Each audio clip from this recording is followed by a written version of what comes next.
What's up, y'all? We are back. This is episode 20 of the Miami Marlins Out of the Park Baseball 25 series. We're here, September 4th, 2030. The Marlins are 70 and 68. We just cannot seem to gain any ground here. We're 4.5 games back of the Rockies, so still within striking distance, still within reach of a wild card spot. We're a game and a half behind Milwaukee. The good news is we got Jason DeCaro back, and he's looked awesome in 2 starts since returning. Had 2 rehab starts, looked good in those, so I thought he was ready. He certainly has looked like it. So that's great. Yuri Perez has pitched decently well down the stretch here. Casey Mize continues to be probably our best, most consistent starter this year. And Jesus Luzardo was pitching really well until this his most recent start. But still overall in the year, he's exceeded expectations considering where his ratings are. The lineup we're still trying to get back, but almost healthy. And Earl Watkins should be back in a few days, which will be big because right now we're throwing Rodney Green out there, who has actually been fine. But I don't know. Is he a captain? Is that what that said? Oh, he's a spark plug. Okay. Yeah, now he's fragile after a couple injuries this year. We called him Dalton Bargo. He was just killing it in AAA for the last 2 seasons, and I figured to give him a shot. He's gotten 43 plate appearances. The numbers don't look great, but he's actually done pretty well in the last few games.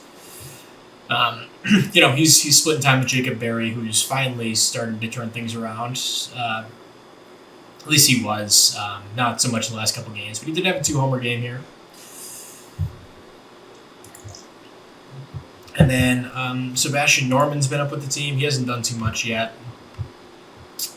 Wilman Diaz is up since rosters expanded just to give us a backup shortstop. Sonoja's been playing a bit. Rafael is our everyday left fielder. Jazz has been pretty disappointing this season. The defense has definitely fallen off. He's still a fine defender out there, but the offense has also fallen off. But I mean, some good news, Luis Herrera continues to just be a total superstar. Pretty much throwing the offense on his back right now. I would love to see the walk rate go up, but the strikeout rate's really reasonable at 20%. Obviously, the home runs and everything has been there. So, I mean, I don't know what the other rookies look like in the league, but I'm pretty sure he's a runaway winner.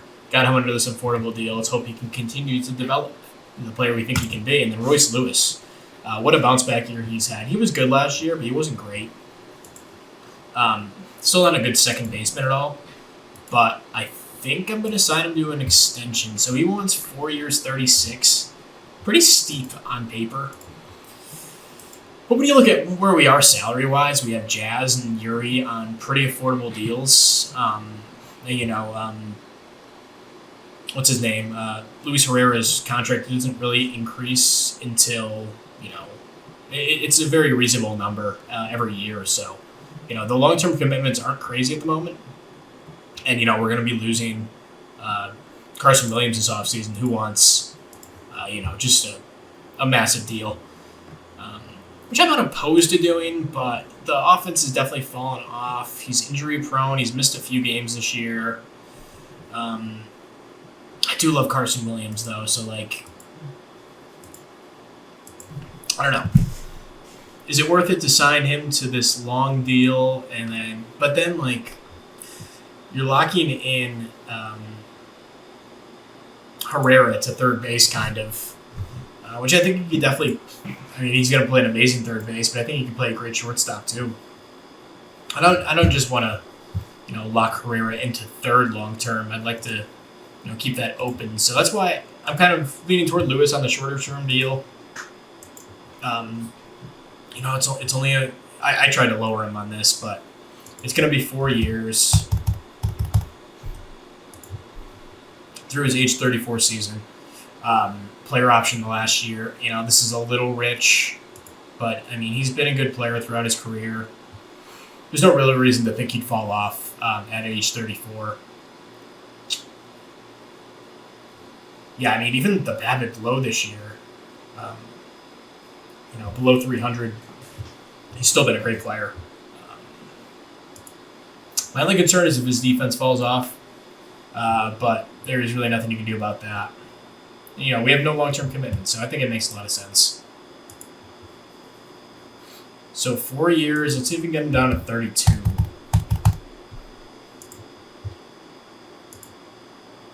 Yeah, he really just wants that 36, which is just a little high. So we're going to wait till the offseason on that maybe. So let's finish out the Cincinnati series. This is a huge one. Dalton Pargo, 2 homers. This is what I was hoping for. And why I kind of thought he was coming on recently. That's 2 multi-hit games in a row against Cincinnati, who's a great team. A couple hits for Jonathan Wilson. He's had a tough time getting some playing time. He just hasn't been nearly as good as Chad Rogers, who's, I didn't even mention him before, but he's been incredible. I mean, if Luis Herrera didn't exist, he'd be the runaway winner for Rookie of the Year, I assume. But since Herrera does, I'm sure he won't even. Well, he'll probably get a bunch of votes, but I don't know if he'd take it from Herrera. But super happy with Chad Rogers. I kind of assumed it'd be Jonathan Wilson who would take that job when I drafted him. I took him, first pick in that draft. What was that? That was in 2027. So the next year we took Chad Rogers in the second round. And, I kind of thought, maybe Rogers would be a good backup. When I drafted him, he had good, probably around here. I thought he had good upside, but I didn't think he'd actually reach it. And he's reached that upside and then some. And he's been awesome defensively, too. So, Jesus Flores also up in AAA. Hasn't done too much yet, but he's looking good. So we've taken the first 2 of the set against... it's a 4-game set. So we lost the first one 4-3. Disappointing, and Gavin Williams gave up an unearned run. I guess I can go over the bullpen really quick. Williams has been good. Boyle's been good. Hunter Green made a few starts. He made a few follower appearances and was good in those. And then DeCaro came back, so he kind of got pushed back to the bullpen. But he wound up making 5 starts. Then Dominic Fritton's gotten roughed up a bit, but still an overall good season. This guy Ian Seymour, who we called up, was really good up until this implosion against Tampa Bay.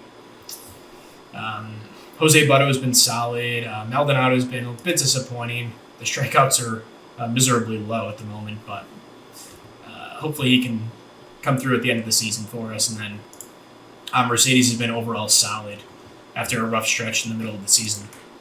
And then Jason Flores also up with the team. He made 4 follower appearances and was really good, so he's going to get another shot here toward the end of the year. So looking to win the series here against Cincy. They're actually not a good team this year. That's crazy with the roster that they have. With Juan Soto, you got Ellie De La Cruz, who's still a stud. Edwin Arroyo, who's a perpetual just beast. Apparently playing second base for them. I don't quite understand that, but whatever. Christian Encarnacion Strand, a good player. So, their offense is an issue. Their pitching's been the worst in the league, though. So looking to capitalize on that with this last game in the set. It's Jared Jones, who's still a good pitcher, who's having a bad year, against Casey Mize, who's been our most consistent starter this season. We win 11-5 in 10 innings, 6 runs in the top of the 10th. Williams looks like he had a run-scoring double. Carson, that is. And then Rafael, a grand slam. Love to see it. So, huge win there. Mize didn't pitch too well, but the bullpen was great. So, 3 out of 4 against Cincy. We are 4.5 games back now. Eric Spiegel will be on the mound, who's looked a lot better recently, but still hasn't had a great season in year, 1.5, I'd say. He got hurt toward the end of last year. Or he got hurt at some point during the year. So we went 6-3, big win. Not a great start from Spiegel, but I have him limited to 80 pitches at the moment. But Flores, great in relief. He's been awesome. Then Green and Williams close it out. Herrera, a couple of RBIs on a homer. Luke Adams drove in a pair. He's the WRC Plus doesn't look great, mostly because he's not a bet-to-ball guy. But the walk rate's good. The home runs are good. I'll take the results. He's been okay. So Reed Detmers, a guy I really wanted to pick up the deadline, could not make it work though. He's had a great season. Him and Paul Skeens have been great for Pittsburgh, who is still in the hunt. Paul Skeens was going to cost a fortune. He's a free agent after the year.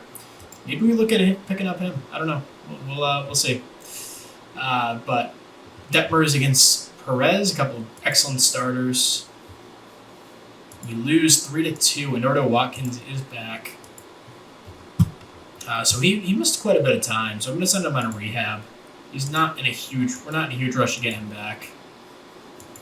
Although it might be like a 3-game rehab thing. Because I guess we could use him. Perez pitched okay. Bullpen was good, but nothing against Detmers and their bullpen. So that was game 2 of the series, looking to win the series here. Keenan against DeCaro, who's been great since coming back. And we lose 3-2 in that one as well. DeCaro was really quality start, but nothing offensively against their squad. So we have an off day here.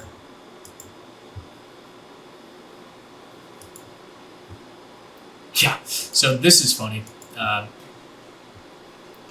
This guy, I thought this said $700,000. He was a 20th round pick, so I was like, all right, cool. Man, it was just $7 million. I'm really hoping he just doesn't sign this. Oh, good. Okay, he didn't. That was a huge mistake, and it did kind of cost us because we had $7 million that were just sitting with that guy. He didn't sign, so I guess that's good at the end of the day. So we have Philadelphia next, and I do need to bring back Eduardo Watkins. So let's get him back in the squad. We're going to need him for this final stretch.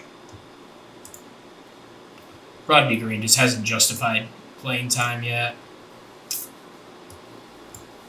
So we'll put Watkins in center. And then I want Rafaela playing every other in left. And then also backing up second and third. Jacob Berry can back up first. Also have Rafaela backing up center and right.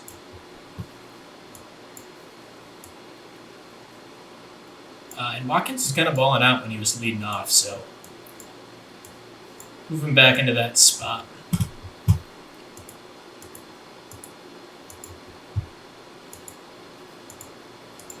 We'll just copy and paste this. Switch Jacob Berry. And let's send Noja starting in left.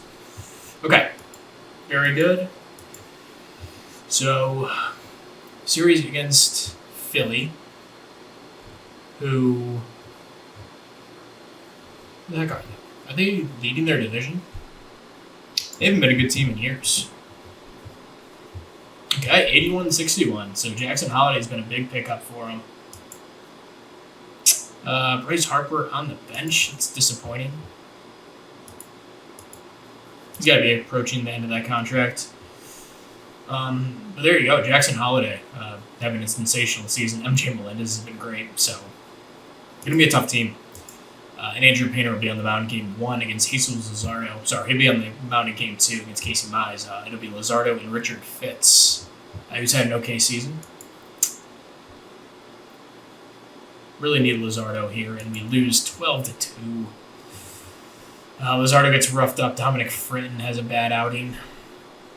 He's been a little sketchy down the stretch here, but we don't have many other options in the pen.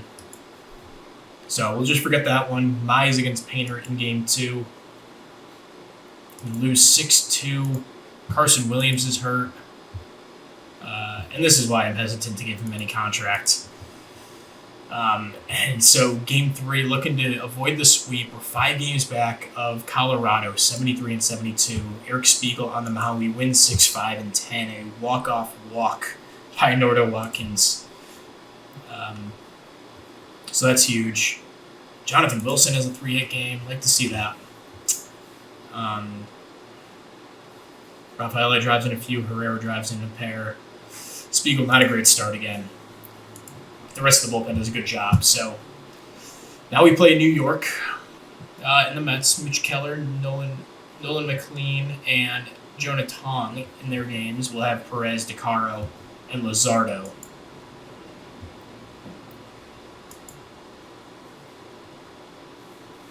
So we pick up the win 4-3. Jazz drives in 2 on 2 hits. He still had a really bad year. Yuri Perez, a really good start, and the bullpen does a good job once again. So that's game 1. So we take the first game, cut the lead to 4. Jason DeCaro on the mound for game 2 against Nolan McLean. We lose 3-1. Jazz is out for a week. He'll have to play through that. Watkins a couple hits, but not much else going on. DeCaro was fine. And Nate Snead, that was his debut. 5 Ks and 2 2/3. Former 7th round pick in 2025. Called him up. So Luzardo looking to take the series against Jonah Tong, having a good year.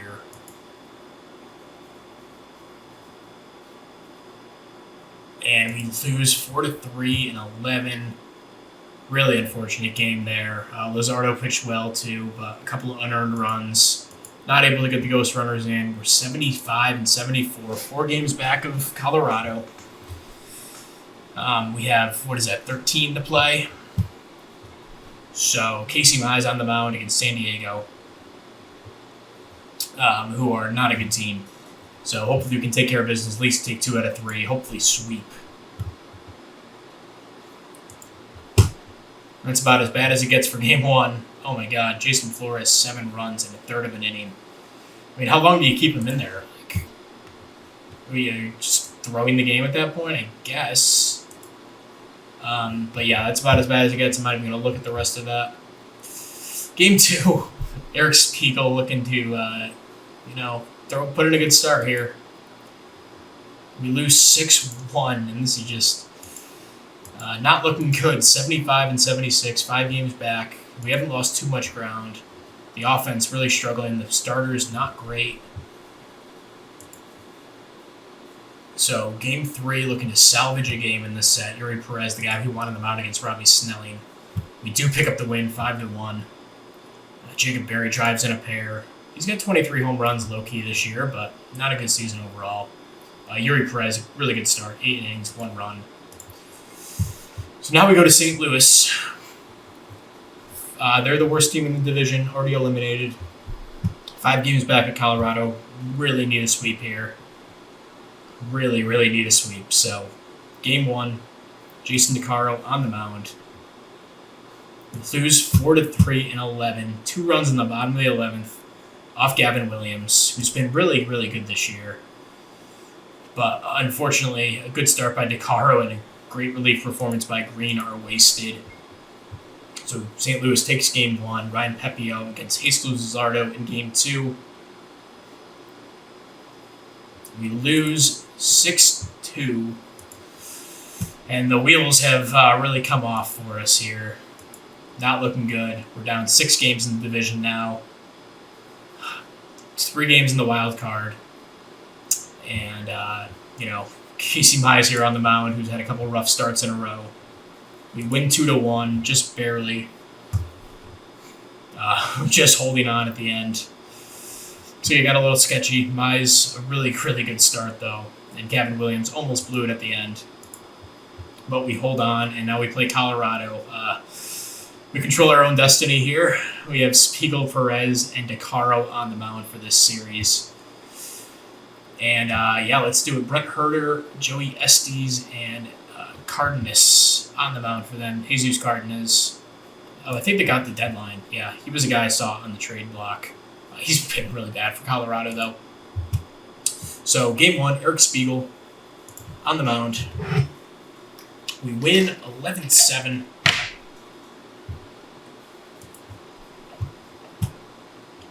Big game for Jacob Berry. 4 hits, a home run, 2 RBIs. Rodney Green, a really good game as well. And Sonoja, 3 hits, 2 RBIs. Herrera, 3 hits as well. And Spiegel, not a great start. Flores struggles once again. But Fritten and Green good out of the pen. We're able to hold on to win. So it's actually a 4-game set against Colorado. So this is huge. Yuri Perez against Joey Estes in Game 2. We lose 5-2. Perez, not a great start. Seymour and Davis do a fine job out of the pen, but nothing going offensively. So here we go. Game 3, a huge one. Trying to hold on our hopes for the division. 4 games back of a wild card spot. It's not looking great. Jason DeCaro on the mound. We win 5-1. Huge start from DeCaro. Probably his best of his career. 7 innings, 14 Ks.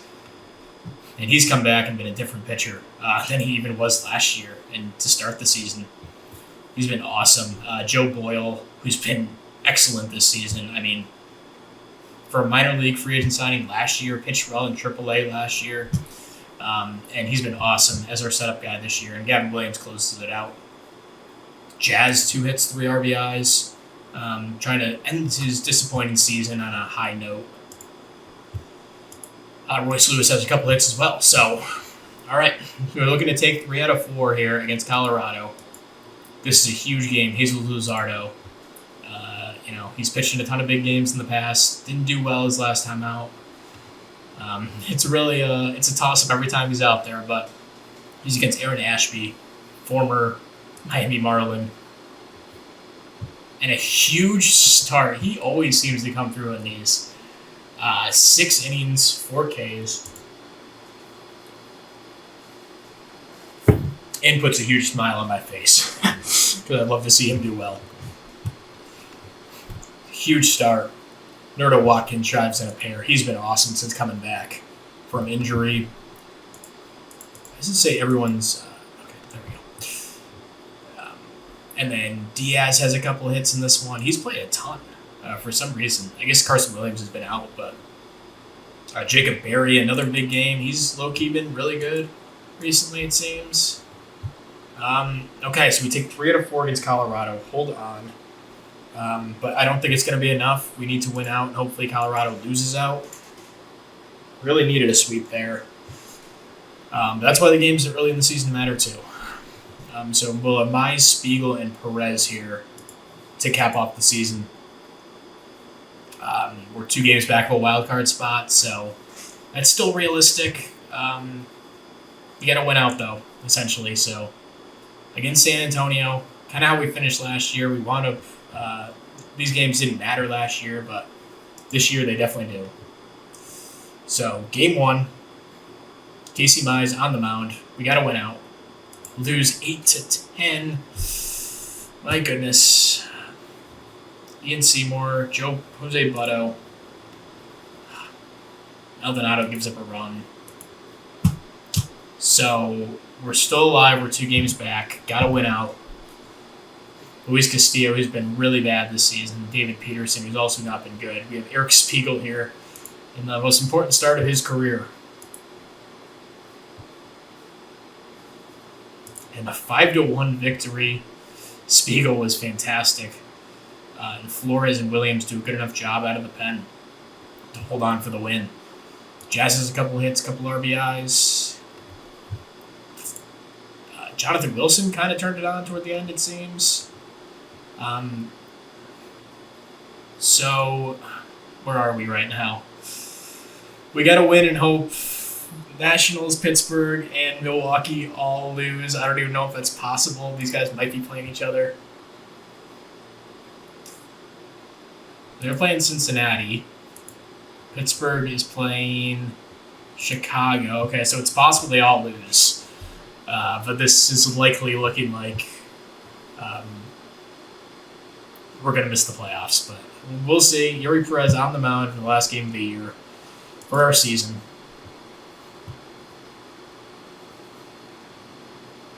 And this loading screen is taking forever. We win 5-3, but we do not make the playoffs. Royce Lewis, a 2-run home run on the top of the 9th, gives us the win, but Unfortunately, it's going to end in heartbreak as we are eliminated. Pittsburgh and Milwaukee both won. So I think, I'm not sure how that'll work for the tiebreaker, but maybe it's a game 163. But it doesn't matter to us because we are eliminated. I thought the offense was good enough this year. I guess it wasn't. Pitching was. See, I don't totally buy this. 4th and runs against. I felt like our pitching was a weakness all year. Our offense is definitely boom or bust, but yeah, I don't know why Carson Williams wasn't playing. He probably should have been. Looks like he only played sparingly toward the end of the year. That's really disappointing in our manager. But, Luis Herrera, an obvious bright spot this season. Incredible rookie year. Chad Rogers, also an incredible rookie season for him. Royce Lewis had a great year. Even Carson Williams had a great year until he got hurt at the end. And then Eduardo Watkins definitely showed some promise in his rookie season. Jazz and Luke Adams, definitely disappointing, but Luke did hit 31 home runs, but an 84 WRC+. Just not a lot outside of the power. And then Jazz, disappointing season, definitely the worst of his career. Falling apart defensively too, so we'll assess that in the offseason and everything. But yeah, it's just a really disappointing year. I thought this was kind of the one. We kind of planned it all to be this year. We made the trades for Lewis, Williams. It just really didn't work out. So, the impending free agents are kind of a massive list. Have a lot of money to spend, but where's that money going to be spent? I'm not sure yet. I think it's going to be Lewis. But that's a lot of money to spend. I was looking at Luzardo, just, for ha-has. Oh, okay. You had a $25 million demand before. I would actually bring him back for that number, just because I love Luzardo. And he was pretty damn good the last 2 years as a fifth starter. So I don't actually hate bringing him back. And then Carson Williams. An overall good season and a half he brought for us, but I don't think I'm going to bring him back at that price. We gave up a lot to get him. How did Fabian Lopez finish the year? Oh, he was really good, so it's not surprising. I thought he could be a league average hitter with a good glove. So 3.5 win season for him. Artaiega finishes with 1.5 WAR. He'll hit free agency. And Tyree Saintville, a guy I'm still really invested in, seeing how his career goes. He crushed rookie ball this year. So he could have a bright future ahead. And this could easily backfire because we didn't really do anything after this trade. And it'll be interesting. So that's the episode. Thank you very much for watching. We'll be back next time with the... Actually, maybe we'll just do the off-season in this episode. How long have I been recording? This has been 28 minutes. Yeah, we'll do the off-season in this episode. So we'll come back for all of that after the playoffs conclude. Okay, so it's been a couple weeks since I last recorded the last episode. I wound up going through the entire off-season. For the most part, we're here in spring training. We'll get to all of the moves that we made. There were a couple big ones. Obviously, some changing of the hands, some changing of the players on our team. I would just say that. So let's go to the major transaction log. We'll go back to December of 2030. And, okay. So actually, let's go to November.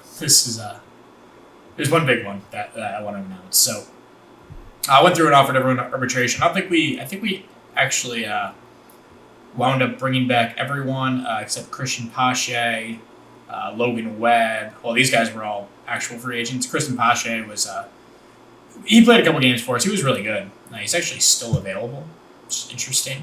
Might look at that, but these are all the guys that we brought back through auto renewal. A bunch of the guys became free agents, whatever. So Carson Williams wound up rejecting the qualifying offer this offseason and signed with the Yankees on a pretty massive deal, 8 years, $214 million. Not a crazy number, but he is injury prone. Dealt with a couple injuries last year for us. He was a great player when he was out there, but he wound up signing a big deal over there. Logan Webb's still out there as a free agent. I was actually, did I offer him a contract? Okay, he has an offer out there, but I probably won't bring him back. Hunter Green signed with the Cardinals. Kevin Williams signed with the Dodgers on a multi-year deal, 14 per. Not a bad deal for him. And that's pretty much everyone. Anthony Maldonado signed with the Mets. And then a bunch of these guys we want them DFAing just to get them off the roster. So, what the heck is this? These are all arbitration. Okay, sure. All right, so let's go to December, where we lost Benny Montgomery in the Rule 5, but we signed Corbin Carroll to a 2-year, $21 million deal, player option the second year. He's 30 years old. He is wrecked. He's dealt with a ton of injuries the last 2 seasons. Had a disappointing year last year when he was out there, but still has really good ratings. The power was actually higher when I signed him, which isn't a great sign. It's ticked down 5, but still nothing crazy. The eye went up. And, he's still one of the best players in the league. Huge signing. Super excited to see what he's going to bring to the team as a big bat in our order. So he was like our big free agent signing. We didn't have a ton of money to work with, but we did open up enough to sign Carroll. Again, he's very injury prone, so we'll have to be very cautious with him this season. But we're hoping to get some production out of him. These are the guys we added to the 40-man. Dan Peacher, Luis Rosado, Samuel DeSources, Brad Sonneborn, and Ethan Wheeler. All guys that were added to the 40-man this offseason prior to the Rule 5 draft. We wound up signing Braxton Garrett.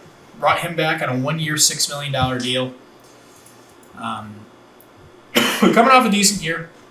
He had a decent season in 2029, lost all of 2030 to injury, so he'll be coming off of that. He's fragile, but a buy low move. It's a 1-year deal, incentive driven. So hopefully he can give us a good fifth starter production.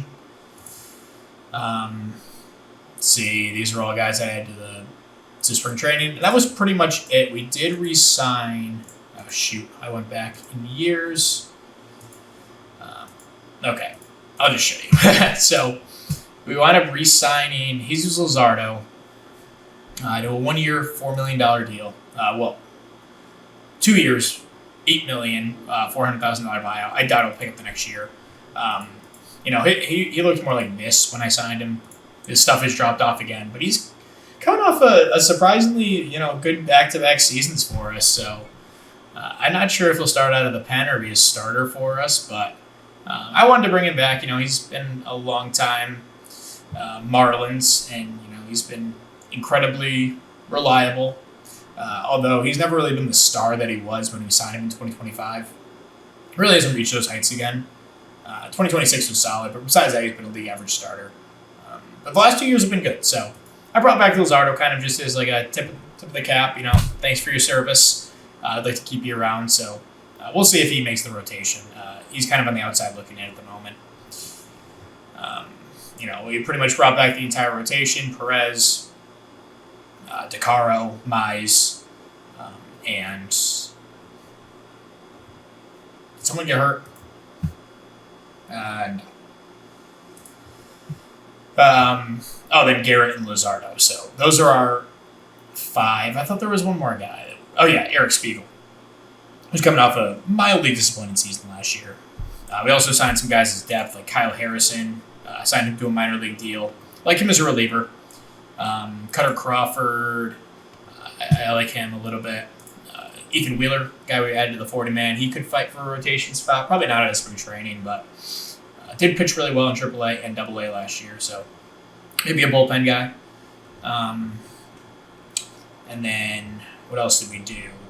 Jason Flores will probably start the year in the bullpen. He's looking really promising. We should have a bunch of arms here that we can use out of the pen, which is kind of the approach I use. And then we pick up whatever else we need at the deadline. This guy, Jesus Teleka, our first round pick last year, he's looking really good. He pitched incredibly well in A-ball and high A last year. He'll start the year in AA. Could make the major leagues as soon as the season. So yeah, the pitching looks pretty good. We have depth for like the first time. Well, I guess we haven't really needed it. Our rotation's been pretty healthy this entire save. And then, I mean, lineup-wise, it's pretty much we're bringing everyone back besides the guys that we lost. And did I say that we signed Royce Lewis? Yeah, we wound up giving him this 4-year, $36 per deal. And I sent him to, you see his eye is a 60. I sent him to the lab. Let's go over that, actually, because I kind of forgot about it. It's been so long since I played. So that was actually today we got the results back. So Luis Herrera didn't improve his plate discipline. That's fine. He still looks like a total stud. Taleka wound up improving his stamina? Yeah. So he's up to a 50 stamina. Awesome. He was at a 45 before. I was a little nervous. So 50 is perfectly fine. I'll start him. He'll go 6 innings. No worries. Jesus Flores did not improve. He was a guy I thought he was going to lose more bat speed because he did drop to a 35 potential last year. But, he stays at the 30. I wish he could have improved, but at least he didn't, lose more. And Alexis Sedina, he was outstanding in his endurance. So he wound up picking up 5 to his stamina, went from a 40 to a 45. Not really the once, top, I think he might have been like a top 10 prospect at one point, at least top 20. Kind of fallen off from that, but still looks like a really good arm. Can fight for a rotation spot for sure. So a guy I'm looking forward to. Pitched really well in AA last year. Still, he'll start the year in AAA. And then Serrano did not improve his 2-strike approach. David Contreras didn't improve his bat speed. He's still kind of a low power guy at this point. So we'll hope he can move things along. And then Royce Lewis, outstanding plate discipline improvement. I figured I'd send him there just because,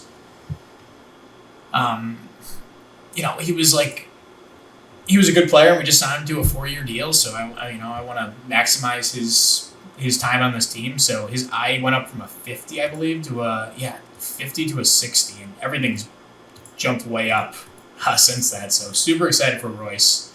He'll be back at third base this season. And there were 2 other guys. So I wound up sending a bunch of guys to improve their defense. No one wound up improving. I think it was Jonathan Wilson, and then we sent someone else.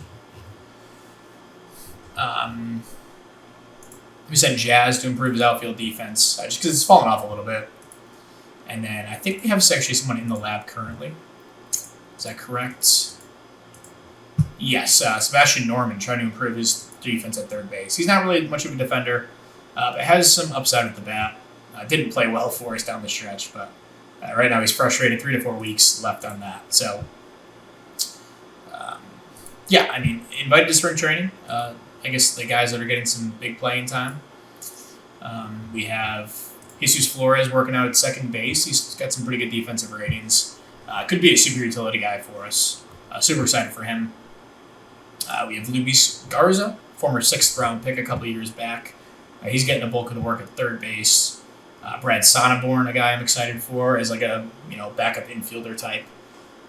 Got some good defense, and he'll be working out at short. Dalton Barger will be over at first after a really good AAA season last year and 2 back-to-back good AAA seasons. Did not really perform well for us in 88 plate appearances last year, but it's worth a shot with him. Jonathan Wilson, the defense has ticked up this offseason despite failing in the lab. So he'll fight for the backup catcher spot with Luis Campusano, who we picked up as a minor league free agent a couple weeks back. Coming off a couple disappointing years, but it was really good before that. Lost his starting job, unfortunately, in San Diego when Ethan Salas came up. So he hasn't gotten a ton of opportunity in the majors. Jazz is working out in left. I'm not sure if he'll play out there or in right. I think I want to play him in left just because his range is lacking. I'd rather play Carroll in right. We have Luis Cova up here playing some center field. Emmanuel Valdez A guy who crushed AAA last year, or played well enough in AAA last year. I want to give him a shot in spring to see if he can make the team. Especially Norman's playing some DH. DeSource is mixing in. We signed Jaron Duran to a minor league deal. Wade Meckler, a guy I like. We signed him to a minor league deal. And then Luis Rosado is getting a little bit of work at shortstop. His range ticked up to 55. Wow, I didn't see that. Yeah, I mean, he's the bat is definitely falling off. He's not a number 16 prospect in baseball, but if he reaches this upside with that glove, like, he's gonna be a legit player. Jeremiah Jackson, I like him. Minor league deal, we signed him to. Tim Starkle, a 7th round pick last year, a guy with great personality, really decent upside. It was a college guy. I don't think I went over the draft either. I'm sure that was something I left out last video. And Vinny Pasquantino, signed him to a minor league deal as a little first base depth. And Chase DeLauder, a guy who spent AAA with us last year. Didn't play too well, but has some decent ratings. So that's the spring training team. I guess pitching wise, these are our starters that we're going to go with. See kind of who pitches the best. I mean, Garrett and Luzardo are kind of fighting for the 5th starter spot. Behind Spiegel, Perez, DeCaro, and Mize. Spiegel could easily lose that spot. And Luzardo can get it, or Luzardo will probably start the year in the bullpen. And farm system is 11th out of 32. We graduated a couple guys, so it makes sense that would be the case. We have Spiegel up here, we have DeCaro up here. Luis Herrera is finally up, so it makes sense that that's fallen off. I like a lot of these guys down here. And then I don't know if I went over the drafts. Now that I'm thinking about it. We took Jesus Teleka in the 1st round. We definitely went over that. Jamie Casey pitched in rookie ball, dominated. I probably should have called him up. We'll start him in high A this season. Teleka is up in the majors. Josh Eppinger, we took in the 3rd round. Mike Peake in the 4th round. Took Jeff Randall in the 5th round.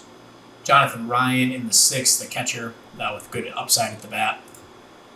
Tim Starkle, talked about him in the 7th round. Chris Bondurant, high school pitcher, pitched pretty well in rookie ball this season. We took him in the 8th round. Then Jim Perkins, a reliever, in the 9th. Good personality.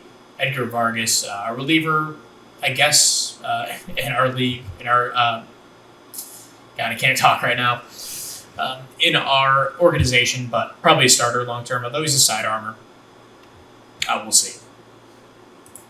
And then we took Jeremy Orolis, dominated A-ball. Let's call him up to high A to start the year. Went over Jonathan Ryan, blah, blah, blah. Edgar Vargas, talked about him. And then Jared Stewart, high school bat. Got Mike Wright in the 14th round, another catcher. Steve Carbone, another catcher. This time a college guy.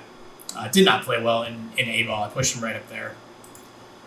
Then Josh Emery, yet another catcher, also in A-ball. Cinder Davis, a guy who pitched in A-ball, did really well. We'll send him up to high A to start the year. Zach Tyler, high school first baseman with some power upside. And then Jeremy Bakaitis, we took in the 19th round. They're a 20th round pick. I think I talked about him. A guy that I accidentally offered $7.5 million. Luckily, he rejected. We were able to save that money because he was a decent prospect. He wasn't that good. So we're going to keep rolling through this offseason. Look how, we're a really good team. And, I don't even think Luka Adams is that bad. Jeremiah Jackson won't be playing second. Wade Meckler's not our left fielder either. So super excited for this team. So we're going to keep going forward in spring. We'll come back for opening day. All right, so we are here, opening day 2031.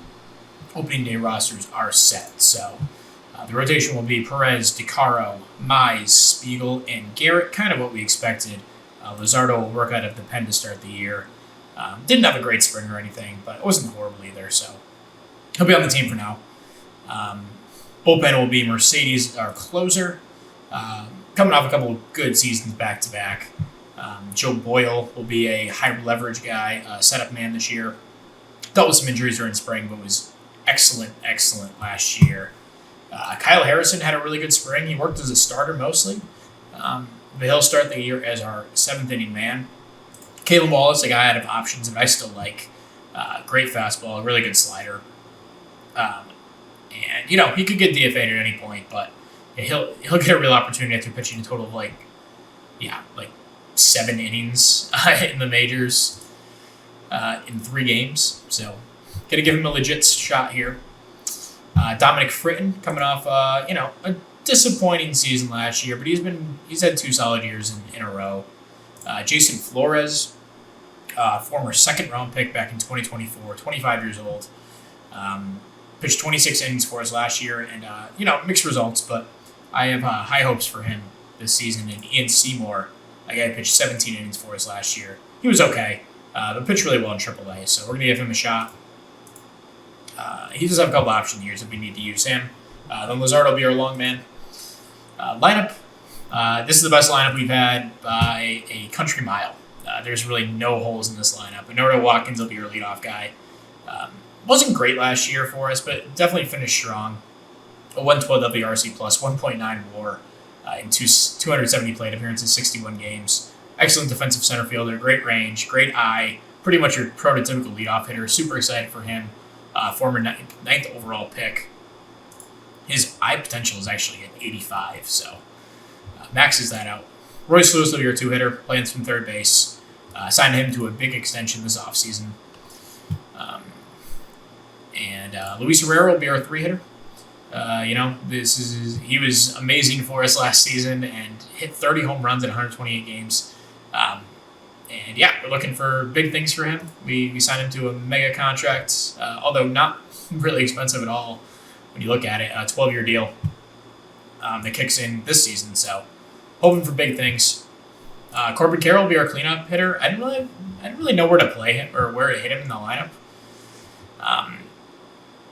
He's wrecked. I'm having him benched when he's below 97% stamina. I just want to keep him healthy as possible. But he had an amazing spring. 181 WRC plus in 57 plate appearances. Walked 19% of the time, only struck out 10.5.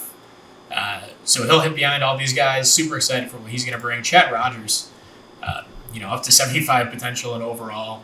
Excellent defensive catcher. Had a great offensive season last year. 23 home runs. 111 WRC plus, 3.6 WAR. He'll be our 5-hitter. Jazz Chisholm, a staple in this lineup for this entire save. And, coming up on, this will be his 11th season. 33 years old. He's got 1 year left on the deal after this one. He'll start the year in left, batting 6th against righties at least. And then Luke Adams will be our 7th hitter, playing some first base. It was a disappointing year last year for sure. I still have hopes for him. His BABIP was really low. This will be kind of his last shot, though. He's starting to make a lot of money, and he's fragile now, although he was very healthy last year. So we'll see what he can bring. Jacob Berry, a super disappointing year last year. 87 WRC plus. I mean, fall went up, 3 really excellent seasons, or 2.5. He got hurt, unfortunately, in 2029.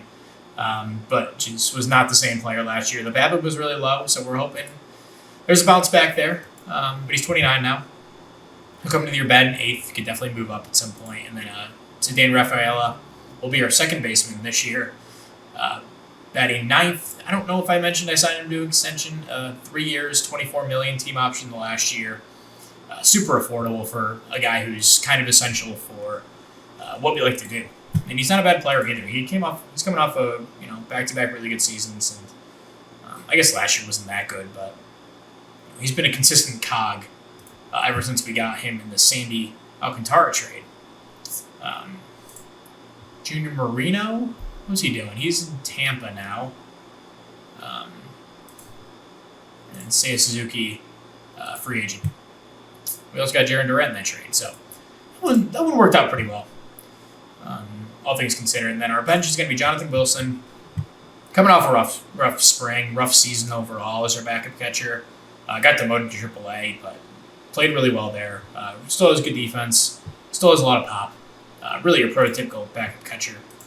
Then Jeremiah Jackson. I have to add him to the 40. But he's going to come into the year as our utility infielder.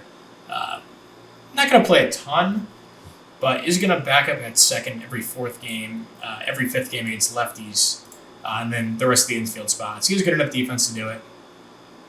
And hasn't really hit much in the majors, but had a really good spring. And then Rodney Green, kind of losing his starting job here as we try to, bring in some young guys. He's going to play every third for Jazz, though, against righties, and then Sonoja will play every third against lefties. A guy who did not have a good spring, but didn't get a ton of plate appearances, just because I knew he was going to make the team, so I didn't really care. But, he's a slightly below average hitter. Doesn't strike out a ton, doesn't walk a ton, just a overall decent fifth outfielder. And that's what he is on this team, so that is what it is. So, yeah, Rodney Green, not a great year last year for him. Not a great rookie season for him either.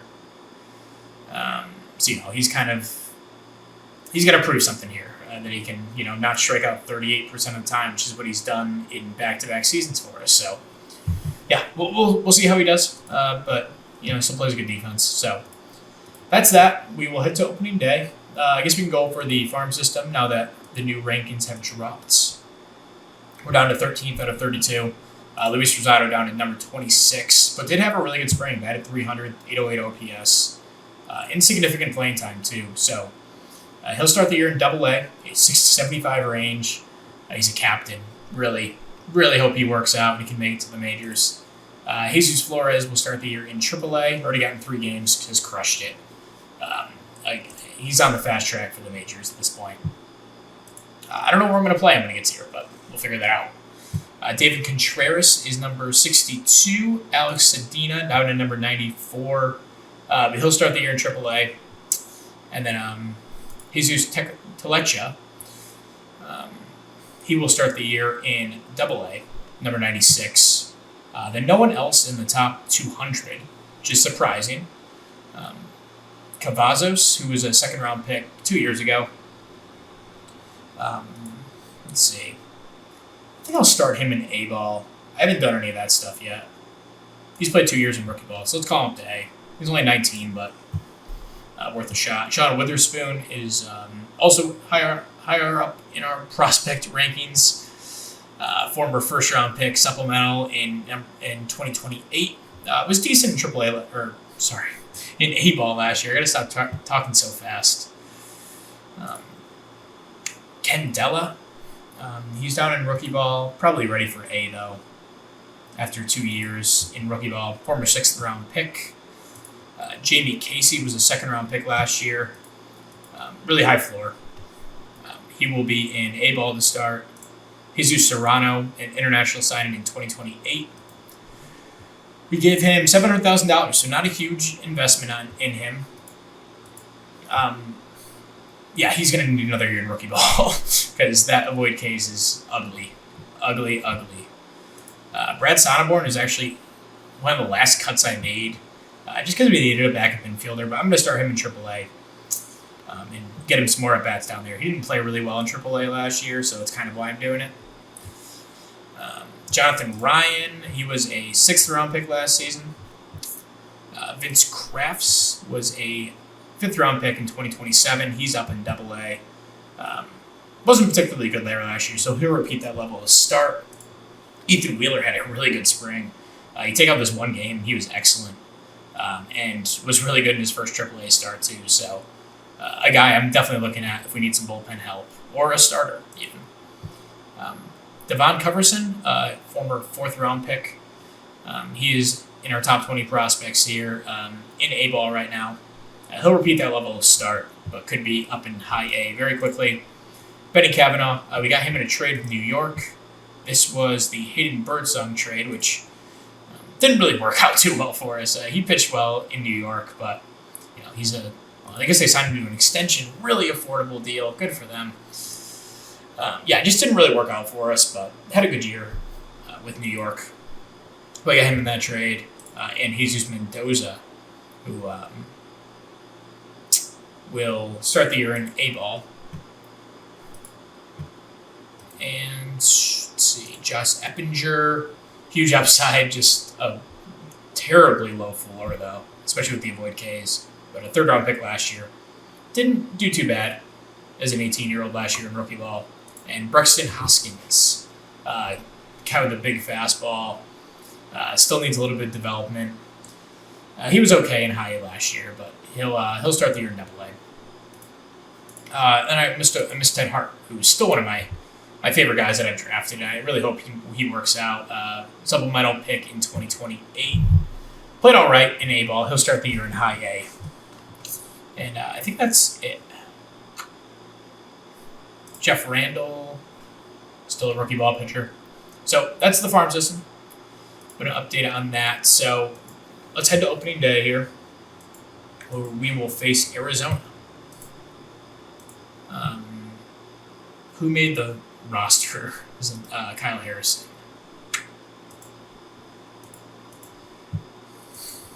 I think that was the last guy. Cool. Okay, so we will face Hunter Brown. Decent arm. Hasn't really put it together in the majors yet. Christian Mena, who we've seen a ton of times, it feels like, in this series, and Arturo Barrera. Really good arm, but not a ton of pitches. So it'll be Perez, DeCaro, and Mize in the series. So let's do it. Game 1, Yuri Perez against Hunter Brown. We win 4-1 to start the season. Everyone besides Rogers and Chisholm gets a hit. Luke Adams drives in a pair. Herrera and Lewis also drive in some runs. Luke Adams had a home run. Herrera also did. Yuri Perez, 6 innings, 1 run. Harrison, 2 shutout. And Mercedes closes it out. So it'll be Jason DeCaro in Game 2 against Christian Mena. Corbin Carroll, batting 1,000. I'm not sure what happened. No, he's day-to-day. Okay. That's great. Good way to start his career. We win 4-0, so great season so far for the pitching. Corbin Carroll drives in 3. I got to make sure he doesn't play while he's day-to-day because I don't want to get him hurt. But he has 3 hits, home run, 2 hits and a home run, 3 RBIs. Jacob Berry drives in a pair. Jacob Berry has a couple of hits. Rafaela has a couple of hits. And Berry drove in a run. DeCaro, 7 shutout, and Boyle 2 innings. 2 innings to close it out. So Casey Mize here, Game 3, looking to sweep Arizona to start the season. And we win 10-3, big offensive game, and Alton Davis, he'll go down to AAA. 10-3 victory, big game for the offense. Corbin Carroll drives in a couple more. Royce Lewis and Ordo Watkins, couple hits each, driving in 3 runs total. A couple walks for Watkins. Sonoja gets his first start of the year, walks a couple times. Luke Adams has a couple hits. Chad Rogers, 2 hits as well. Casey Mize, a really solid start. Jason Flores, good in relief, and Luzardo closes it out. And we pick up a 3-game sweep against Arizona to start out the season. So that'll wrap up this episode. Thank you very much for watching, and we will see you guys in the next one. Peace.